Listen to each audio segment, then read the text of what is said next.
asalaamaaleykum mbokk yi déglu dal leen ak jàmm démb le tribunal de grande instance bu diwaanu Ndar daal di fësal daan yi nga xam ne teg nañu ko ci ndoddu ci li tolloog juróom-ñett fukki nit yi nga xam ne dañu leen a tegoon loxo ginnaaw ay xew-xew ak i fitna yi amoon fa li nga xam ne kon moom mooy ci diwaanu Ndar keroog ba ñuy amal li nga xam ne moom mooy campagne électorale bi autolikaay bii di Sud Quotidien bi ngi ñuy xamal ne ñett ci ñi nga xam ne kon jàpp nañu leen daal di nañu leen di tëj ñetti atu kaso yoo xam ne dañu ko nar a tëdd mu am ñeent ñoo xam ne nag ñaari atu kaso lañu teg seen dodd wante juróom benn weer lañ ciy tëdd fukk ak ñett yoo xam ne nag ñetti weeru kaso yoo xam ne dañu koy tëdd la ñu leen daan juróom-ñetti yoo xam ne nag juróom benni atu kaso ak sursis la ñu teg ci seen dodd ñeneen ñi tamit am sursis mu amit ci lu tolloog juróom fukk ak juróom yoo xam ne dañu leen bàyyi ñu delluwaat seen kër maanaam daal du benn daan boo xam ne dañu koo teg ci seen ndodd loolu nag maître El Hadj Diouf la mu ca gis moom mooy ne verdict bi jaarul yoon dafa diis sax ci kaw ñii nga xam ne kon dañu leen a jàppoon maître El Hadj Diouf bokk ci avocat yi nga xam ne kon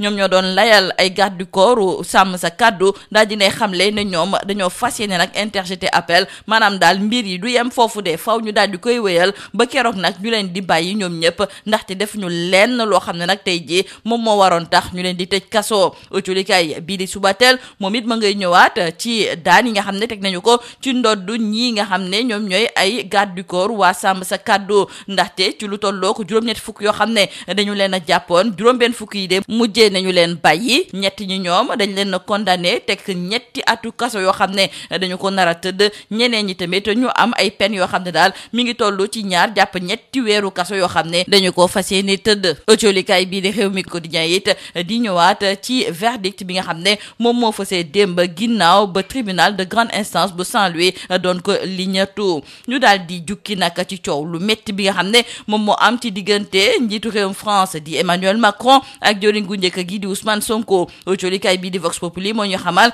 ne kii di Emmanuel Macron moom la mu gis moom mooy daal ne bëri na ay chef d'état africain yoo xam ne delloowuñu ko ñukkal ndaxte waa France ñoom ñoo tax nag ba tey jii ñu am seen indépendance lépp loo xam ne nag lu baax la ñoom waa France ñoom ñoo ko fi sookee léegi li jublu nag ci wàllu base militaire yi moom am na ñu ci jot a waxtaanal mais daf leen a bàyyi ngir ñu daal di wax ak ñi nga xam ne ñoom ñooy seen askan ci lii nga xam ne moom mooy seen retrait loolu de la Emmanuel Macron daal di xamle Ousmane Sonko ne ko àlla mukk dara nekkul dëgg nag ci li ngay wax noonu ndaxte ñoom ñooñu nga xam ne ñoom ñooy waa Sénégal de ñoom bépp décision goo xam ne nag jël nañu ko ngir fexe ba jëlee fi nag base française yi du kenn koo xam ne nag dañ ko ci waxtaanal njiit yi nekk fii ci biir Sénégal ñoom dong ñoom rek de ñoom ñoo jël décision gi ni mel moom moomu di Ousmane Sonko yemul foofu de ndaxte autolikaay bi di 24 heures mi ngi ñuy xamal ne amul lu mu fàttewul wax ki nga xam ne de moom mooy Emmanuel Macron dem na sax ba koy wax ne su nekkul woon ñi nga xam ne ñoom ñooy soldats africains yi de kon lambay dina ñaaw foofu nga xam ne kon moom mooy ca France autolikaay bii di critique di ñu xamal ne dafa mel ni ne kii di Ousmane Sonko dafa tëj gémmiñu ki nga xam ne de moom mooy Emmanuel Macron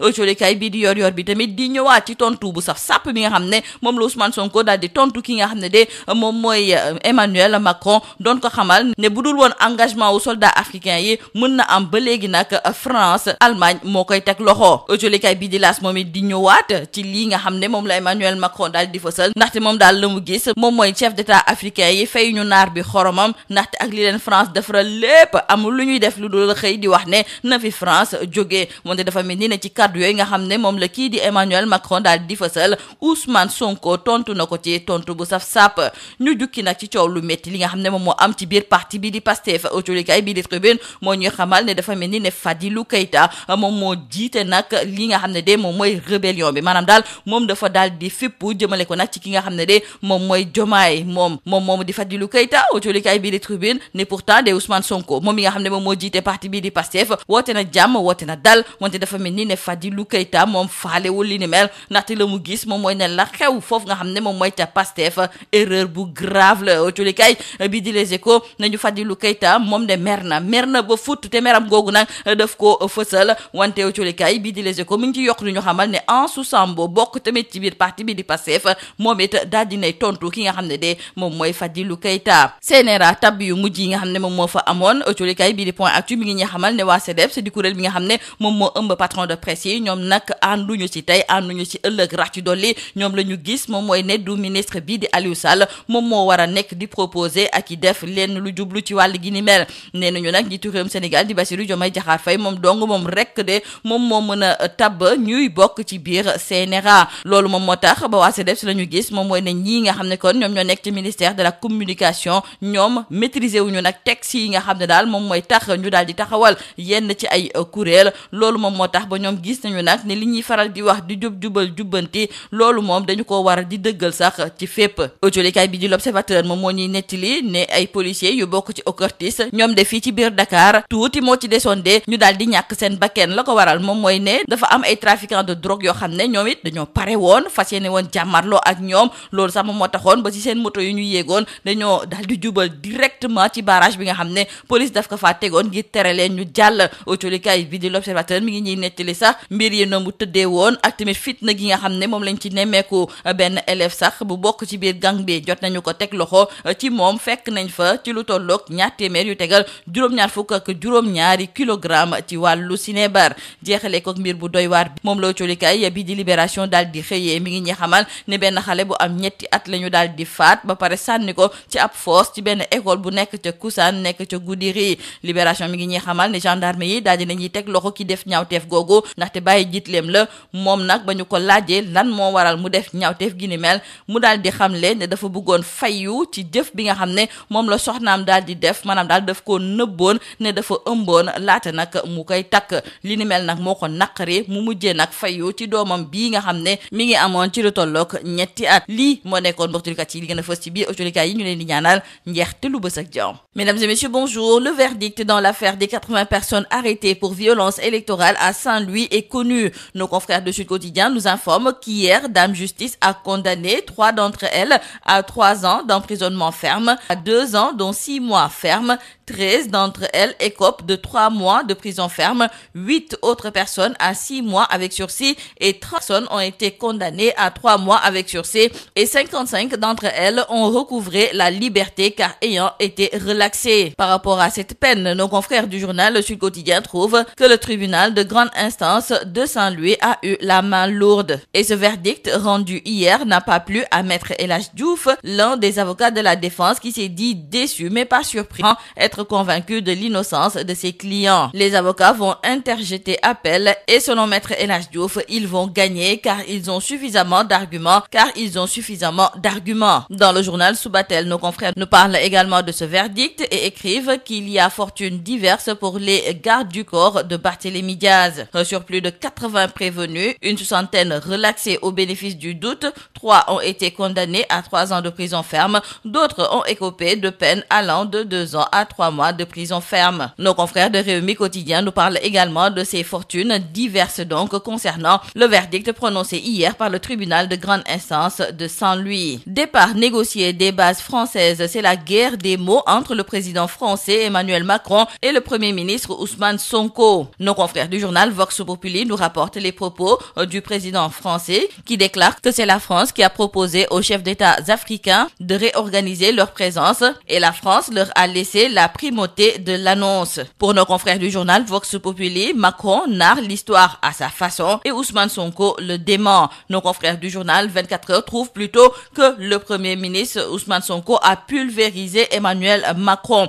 car il tient à lui dire que dans le cas du Sénégal, cette affirmation est totalement erronée. Aucune discussion ou négociation n'a eu lieu à ce jour et la décision prise par le Sénégal découle de sa seule volonté en tant que pays libre, indépendant et souverain. Dans le journal Critique, nos confrères titrent que le premier ministre Ousmane Sonko rabat le caquet à Emmanuel Macron et nos confrères du journal Yor Yorbi publient également la réplique d'Ousmane Sonko, ce dernier qui par la même occasion rappelle l'engagement des soldats africains ayant empêché la germanisation de la France. Macron crie à l'ingratitude, Sonko lui rabat le caquet, c'est le titre qui barre la une du journal LAS. Et dans le journal Le Quotidien, nos confrères trouvent qu'entre Emmanuel Macron, le président français, et Ousmane Sonko, ce sont des tirs à balles réelles. Pour le président français, les chefs d'État africains ont oublié de leur dire merci, mais ce n'est pas grave. Et Ousmane Sonko qui tient à lui faire savoir que si les soldats africains ne s'étaient pas déployés pour défendre la France,